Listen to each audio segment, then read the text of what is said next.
আসসালামু আলাইকুম রহমতুল্লাহ বরকত। এক বান্দির পোলায় 2 দিনের বৈরাগী বাতেরে কয় অন্য কারণ হয়েছে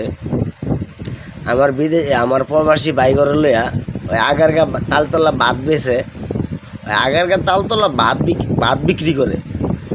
কয় যে আমি এখন প্রবাসীরা যা কামাই করে আমি তার 3 গুণ কামাই করি।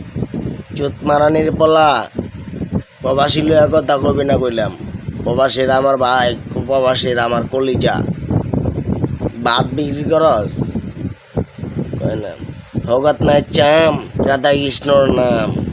রাধা কৃষ্ণ হয়ে গেছিস কেবে? রাধা কৃষ্ণ হয়ে গেছিস, ভাত বিক্রি করে বের পাইস না তুই বলে প্রবাসীদের চেয়েও বেশি কামাই করিস না।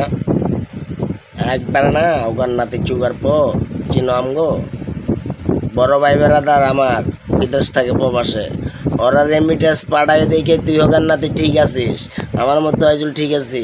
কিন্তু তোরা কি প্রবাসী নিয়ে কথা না বললে হয় না? তোদের মানে খুচা না দিলে হয় না? না একবারে না প্রবাসী নিয়ে কথা বলবি না, বলে দিলাম। প্রবাসীরা ভাই, প্রবাসীদেরকে সবসময় স্যালুট দিবি। কি বলছে বুঝতে পারছিস? ওরা রেমিটেন্স পাঠায় দেখে তুই আর আমি সুস্থ, অসুস্থ না। কথা বলছিস নাই? প্রবাসী নিয়ে কথা বলিস। আরেক বান্দির ছেলে বলছিল প্রবাসীরা বউ রাইখা গেছে। এই বান্দির ছেলে, প্রবাসীদের কি বউ বউ না? এই বান্দির ছেলে, তোরা প্রবাসীর বউদেরকে নিয়ে কেন কটূক্তি করিস, চকলখড়ির মতো কথাবার্তা বলিস? তোদের বাপ মা কি এই শিক্ষা দিছে তোদেরকে?